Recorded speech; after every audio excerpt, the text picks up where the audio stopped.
বন্ধুরা, এই জানুয়ারি মাসের মধ্যে কিন্তু গোলাপ গাছের মধ্যে খুবই গুরুত্বপূর্ণ পরিচর্যা করতে হবে, কারণ এই মাসের মধ্যে কিন্তু আপনাদের গাছ কিন্তু গ্রোথ থেমে থাকবে এবং কিছু কিছু গাছের মধ্যে কিন্তু প্রচণ্ড গ্রোথই হবে না এবং ফুলগুলো কিন্তু পচে যাবে এবং কুড়িও কিন্তু ঝরে ঝরে পড়ে যাবে। কারণ এই হলো সেই সময়, জানুয়ারি মাসের যেই সময়টি গোলাপ গাছ প্রচণ্ড হিট করে। তো গোলাপ গাছকে যদি আপনারা এই সময়ের মধ্যে সুস্থ রাখতে চান এবং গাছ থেকে যদি ফুল সংগ্রহ করতে চান, তাহলে আজকের এই ভিডিওটা আপনাদের সহযোগ মনোকারে দেখতে হবে, যাতে আমরা গাছকে অতিমাত্রা কুয়াশার থেকে, অতিমাত্রা রাতের ঠান্ডা থেকে বাঁচাতে পারি।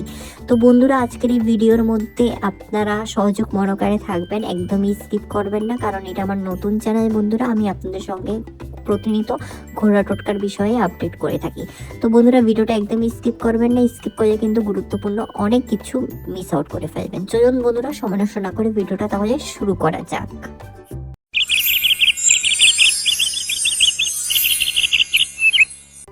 নমস্কার বন্ধুরা, কেমন আছেন সবাই? মিকি মিনিস গার্ডেন্স এর মধ্যে আপনাদের সকলকে স্বাগত জানাচ্ছি।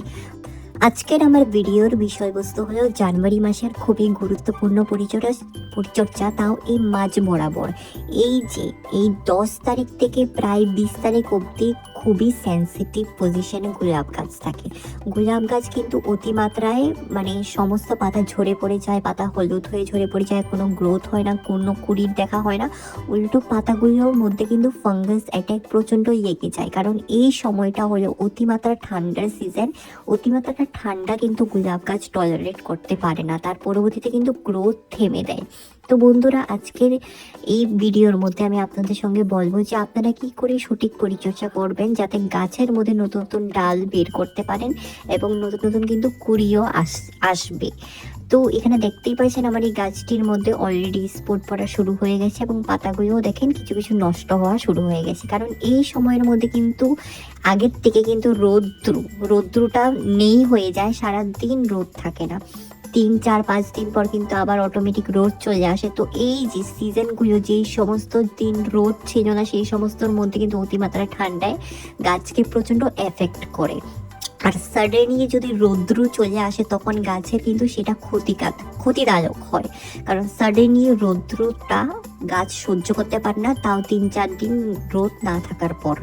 তো এই সময়ের মধ্যে কিন্তু আমরা এরকমই দেখতে পারবো, ফুলগুলো কুড়ি হলুদ হয়ে ঝরে পড়ে যাচ্ছে, অথবা যদি কোনো ফুল ফুটেও থাকে সেই সমস্ত মধ্যে পোকামাকড় আক্রমণ করেছে।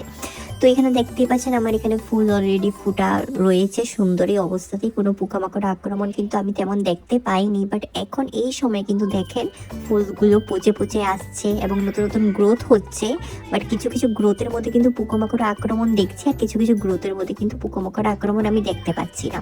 আর পাতাগুলো দেখেন পোকামাকড়ে খেয়ে নিচ্ছে। তো এরকম সিজনে আপনারা একটি স্প্রে অবশ্যই করবেন, শুধু পাতাতে নয়, ফুলের উপরও স্প্রে করবেন। এখানে কুড়ির উপরও আপনারা স্প্রে করবেন, আর সেই স্প্রেটি হলো নিম পাতা সেদ্ধ করা জল।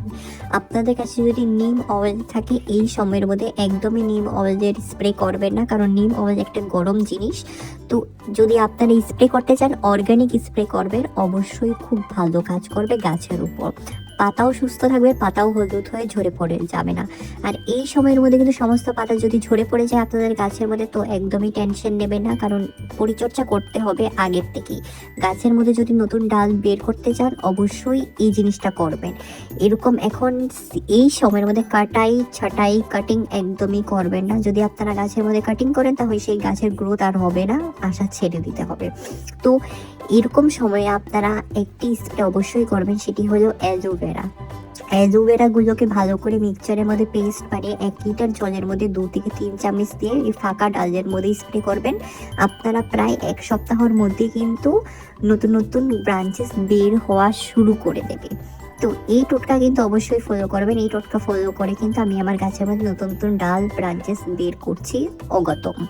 তো এখানে দেখেন যে সমস্ত পাতা নষ্ট হয়ে আসছে, ছোট ছোট পাতাও কিন্তু নষ্ট হয়ে যায় এই সিজনের মধ্যে। আর অলরেডি পোকামাকড় আক্রমণ দেখতেই পাচ্ছেন, স্পট হয়ে গেছে। তার পরবর্তীতে আপনারা আরেকটা স্প্রে করতে পারেন, সেটি হলো ফাঙ্গিসাইড। আপনাদের কাছে যদি কোনো ফাঙ্গিসাইড থাকে, অবশ্যই সেটা স্প্রে করবেন, অথবা আপনারা একটা জিনিস স্প্রে করতে পারেন, সেটি হলো হলুদের গুঁড়ো। 1 লিটার জলের মধ্যে 1 চা চামচ হলুদ গুঁড়ো ভালো করে সেদ্ধ করবেন, তারপর ডাইলিউট করে কিন্তু গাছের পাতা লতার ফুলের মধ্যে ভালো করে স্প্রে করবেন। তো এই প্রতিনিয়ত যেই সমস্ত স্প্রের কথা আমি আপনাদেরকে বললাম সেই সমস্ত স্প্রে অবশ্যই করবেন, গাছের মধ্যে খুব ভালো আপনারা রেজাল্ট দেখতে পারবেন। আর এখানে দেখেন ফুলগুলো বেশ অগতম ফুটে রয়েছে, অসাধারণ অপূর্ব লাগছে দেখতে। এখানে আমার কাছে কিছু কিছু পরিণত ফুল আছে। তো এবার চলুন স্প্রে করে নিই গাছের মধ্যে। এই যে স্প্রেটা আমি করছি সেটি হলো নিম পাতা সেদ্ধ করা জলের স্প্রে করছি। আবার আমি 3 দিন পর আবার হলুদ যেটা ফুটিয়ে জলটা স্প্রে করব, হলুদ গুঁড়োর জল। তারপর আবার আমি 2-3 দিন পর অ্যালোভেরার জল স্প্রে করব। আর এই গোলাপ গাছের মধ্যে কিন্তু আপনারা মর্নিং শাওয়ারিং করবেন, ঠান্ডা জলের অবশ্যই শাওয়ারিং করবেন। যদি অতিমাত্রায় ঠান্ডা থাকে আপনাদের এরিয়াতে, অতিমাত্রায় যদি রাতভর কুয়াশা পড়ে থাকে এবং সকাল যদি 10টা অবধি যদি কুয়াশা আপনারা দেখেন, তো তখন সময়ে আপনারা গাছের মধ্যে স্প্রে করবেন না। তো বন্ধুরা এই সমস্ত টোটকা অবশ্যই ফলো করবেন, আপনাদের কুড়ির মধ্যে কোনো পোকামাকড় আক্রমণ দেখতে পারবেন না। আর খাওয়ার কি দিবেন এই সময়ের মধ্যে জানুয়ারি মাসের, চলুন সেটাও আপনাদের সঙ্গে শেয়ার করি, যেটি গাছের মধ্যে নতুন নতুন এরকম ব্রাঞ্চেস বের করতে খুব সাহায্য করবে।